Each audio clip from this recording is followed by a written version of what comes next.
suite à cet appel du 1er mai, j'ai relancé un autre appel pour faire monter la pression sur ce pouvoir jacobin, parce qu'on sait très bien que le pouvoir est centralisé sur Paris, et avec Macron, alors là c'est une pure folie, parce qu'on voit très bien que même au sein de sa majorité qui est en train de te disloquer, le pouvoir est absolu entre ses mains. Donc j'avais fait un appel pour monter sur Paris hier, lundi, le 11, jour du déconfinement. Je suis parti d'Avignon, mais chose que je ne savais pas, c'est que j'avais un mandat de recherche qui avait été mis sur mon dos par le procureur de Carpentras le dimanche. Donc le dimanche, les gendarmes sont venus chez moi et ne m'ont pas trouvé. Bien évidemment parce que j'étais chez mon fils, j'ai passé 2 journées et j'ai pris la route lundi matin pour monter sur Paris. Alors l'arrestation, on va lancer le titre d'entrée, c'était parce que ce que je dis c'est quand même, quand j'étais embarqué après, il y a eu un propos qui a été tenu qui va aller dans le sens du titre. On aurait dit que c'était l'arrestation de Mesrine, porte d'Italie. Comment ça s'est passé? Nous sommes montés depuis Avignon le matin, donc j'ai fait des vidéos tout le long en expliquant que j'allais arriver bien entendu par le sud et donc place porte d'Italie, et j'avais des compagnons sur place. Donc quand nous sommes arrivés dans les bouchons, moi je ne m'en suis pas rendu compte, mais la personne qui m'accompagnait, qui était au volant, s'est de suite rendu compte qu'il y avait des voitures à côté de nous où on était observés. Donc et on a vu dans la suite que c'était les policiers qui ont participé à l'arrestation. Après j'avais des compagnons qui étaient sur place, qui m'attendaient, et eux m'ont envoyé des textos en me disant que j'étais attendu. Il y a des motards qui étaient là, des gens avaient des voitures banalisées, donc j'étais attendu. Voilà, c'était un petit peu normal.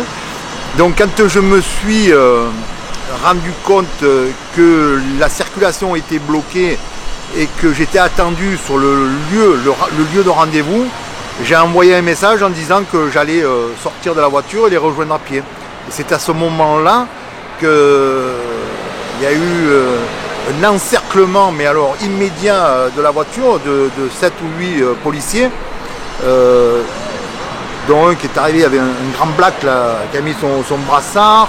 Ça a été vraiment une arrestation, je veux dire, la voiture était encerclée. Donc on m'a demandé on m'a tapé à la vitre en me demandant d'ouvrir la porte, de mettre mes mains en évidence. J'ai obtempéré, puisque je suis un opposant politique et pas un voyou ni un criminel.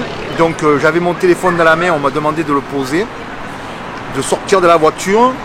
Le policier a été très sympathique, parce qu'il m'a dit Monsieur Chanson, si vous restez comme vous l'êtes là, je vous mets pas les pinces. Donc j'ai dit non mais j'ai aucune raison pour sortir. Donc on m'a fouillé la totalité, j'ai sorti tous les objets que j'avais. On m'a demandé si j'avais des armes, couteaux, tout ça, j'ai dit que non. Donc on m'a de suite demandé pièce d'identité à la conductrice pour se garer juste à côté et faire un petit peu un point sur son identité, relevé de plaques et tout. J'ai même pas pu appeler qui que ce soit. Les compagnons qui m'attendaient à une centaine de mètres, comme nous étions au milieu de la circulation, n'ont rien vu venir, sauf au moment où on m'a ensuite extrait de la circulation dans un véhicule banalisé, où j'ai été avec 2 policiers. Donc, et là, lorsque nous sommes partis, ça a été bon, le colis est embarqué, on l'amène au commissariat. Et là il y a eu un retour d'information qui m'a fait sourire, parce que ça a été putain, vous avez chopé le gros morceau quoi. Alors j'ai dit c'est moi le gros morceau, j'ai dit bon je suis barbu mais je pense pas être un extrémiste ou un braqueur. Je veux dire, si c'est moi le gros morceau, j'ai dit, je me suis mis à rire, et les 2 policiers se sont mis à rire aussi. Je dis, parce que quand même, il faut relativiser un peu les choses. Je suis un simple forgeron du Vaucluse qui débarque à Paris. Il faudrait quand même relativiser les actions. Bon, je vais vous avouer que même eux étaient un petit peu surpris des moyens mis en route pour une simple arrestation qui aurait pu se faire dans le Vaucluse, parce que si le procureur de la République, tout le monde à mon téléphone m'avait téléphoné, je me serais rendu comme d'habitude au poste de gendarmerie à Sceaux, mon village, ou à Avignon, pour être entendu et peut-être mis en garde à vue. Bon, ça a été quand même un moment très sympathique. Vous avez peur? Pas du tout, non. Pas du tout, non, moi j'ai rien à me reprocher. Donc je ne suis pas armé, si j'aurais été armé même d'un simple couteau, je pense que bon, ça aurait été un petit peu plus compliqué. Mais moi j'ai confiance en nos politiques, en nos policiers. Je pense qu'il y a quand même une grande majorité, même s'il y a un peu des tordus qui se régalent à tirer sur nos concitoyens avec du LBD ou autre, ou à matraquer.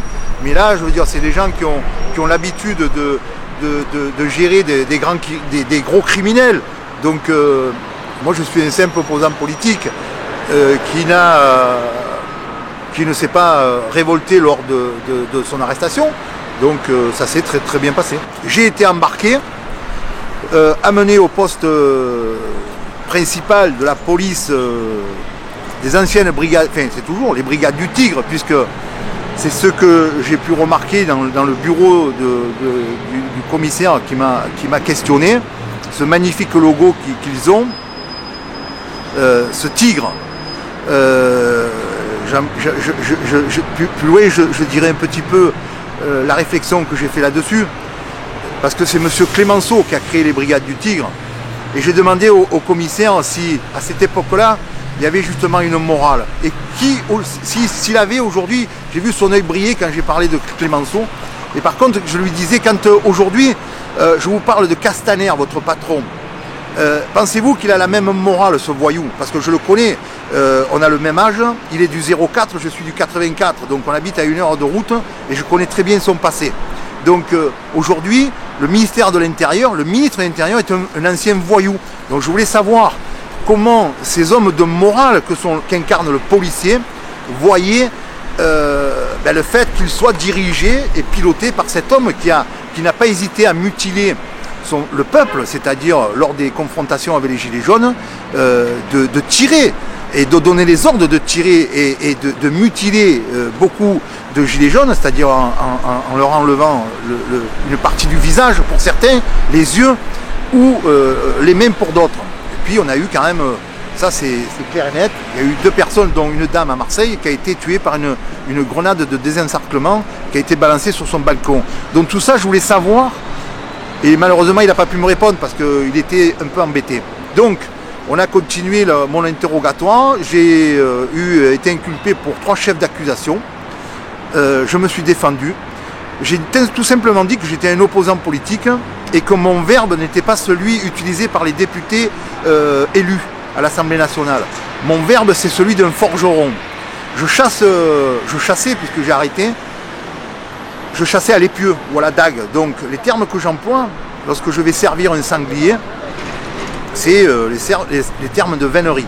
Voilà. Donc je ne suis pas avec une arme à feu, je forge mes lames et j'emploie un langage qui est celui de la ruralité, qui est un langage que tout le monde comprend. Alors ils peuvent trembler, bien entendu. Je fais aussi des métaphores, souvent, pour donner aux gens des images puissantes, pour les interloquer. Mais le but n'est pas de tuer qui que ce soit physiquement, le but est de les tuer politiquement. Donc lorsque j'ai dit j'ouvre la poitrine de Macron, je vais venir t'ouvrir la poitrine, parce que je l'ai tutoyé, parce que ce monsieur ne mérite pas notre respect, donc c'est que j'ouvrais le palais de l'Élysée. Quand je dis je prends le cœur, c'est lui retirer le pouvoir, c'est-à-dire le pouvoir qu'il a à l'Assemblée nationale, et son âme bien entendu, c'est l'exécutif, c'est le gouvernement, avec son fifre Édouard Philippe que j'ai rencontré l'année dernière, sur lequel j'ai mis mon doigt sur le cœur et je lui ai dit ça c'est la dague, c'est la dague, et si jamais vous arrivez si vous ne changez pas de cap, les 70% de citoyens qui nous soutiennent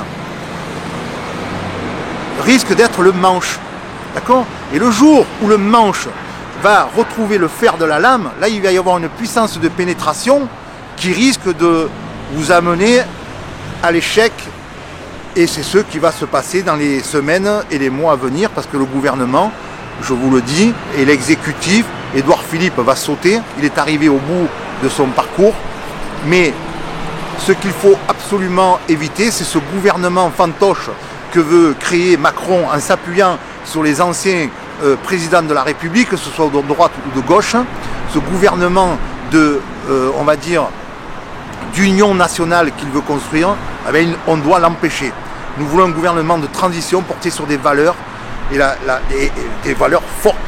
Donc ce gouvernement qu'il est en train d'essayer de construire, parce qu'il est lâché de tous bords, va s'arrêter, s'éteindre. Le pouvoir en place va tomber, ça c'est une certitude, et nous devons passer de la 5e République à la première démocratie. Donc le lendemain, j'ai été mis en garde à vue toute la nuit. Le lendemain à 10h, Maître Deveul, qui m'accompagnait, a encore été présent. Nous avons développé notre stratégie de réponse, mais comme nous ne sommes pas des petits chiens qui, au premier coup de bâton, rentrent dans la niche, nous avons plutôt une défense d'attaque. C'est-à-dire que lorsque le loup se fait mordre, il se défend. Okay, ou le chien de berger, je préfère la notion de chien de berger. Donc nous avons une défense qui attaque, et nous avons nommé Madame Buzyn, qui a menti au peuple, qui a permis ce génocide humain dans la grande maison France, qui devrait, nous lui avons demandé, pourquoi moi, simple forgeron, qui emploie des métaphores, qui ne représente rien du tout, un petit parti politique infime, se retrouver mis en garde à vue, arrêté, on aurait dit presque comme Messrine, d'accord, alors que Madame Buzyn, elle se promène dans Paris, elle a du sang sur les mains, je ne comprends pas que, et nous lui avons dit, nous ne comprenons pas pourquoi les procureurs ne l'attrapent pas. Donc il y a bien deux justices en France, il y a la justice des faibles, ceux qui n'ont pas les moyens de se défendre, et puis il y a une justice pour le haut du pavé, qui peut sortir comme M. Cahuzac, qui a menti au peuple, d'accord, qui a menti sur il a détourné des millions. Il ment devant le gouvernement, il ment devant l'ensemble des députés à l'Assemblée nationale. Mais quelle morale il a, ce type-là? Donc ces gens-là devraient être jugés, mais rapidement. Pas profiter de tout un système judiciaire qui les fera être jugés une fois qu'ils seront dans les tombes, d'accord? Donc il faut arrêter ça, il y a bien deux justices, donc il n'y a plus de morale dans la justice est corrompue, le pouvoir politique, il n'y a plus de morale, la politique est corrompue, et c'est bien qu'on soit devant là, la foi aussi est corrompue, parce que des gens qui... il y a quand même la pédocriminalité en France, il y a beaucoup de gens d'église qui ont été jugés, ou l'église catholique les planque, d'accord, les met dans des petits bastions bien protégés. Tout cela aussi, on doit l'arrêter. On doit retrouver de la morale, parce que la foi est importante. On doit retrouver de la morale dans tout ce qui est religieux, la foi. Et là, la chrétienté doit se réveiller. La Maison France a été construite sur une colonne vertébrale qui est la chrétienté, et nous devons la réveiller. Le pouvoir politique corrompu doit être remplacé. Nous devons remettre la morale dans la politique française, et la justice qui est corrompue doit être aussi profondément transformée, et nous devons avoir une justice égalitaire pour chaque citoyen. Le procureur de la République a fait une petite intervention à Carpentras.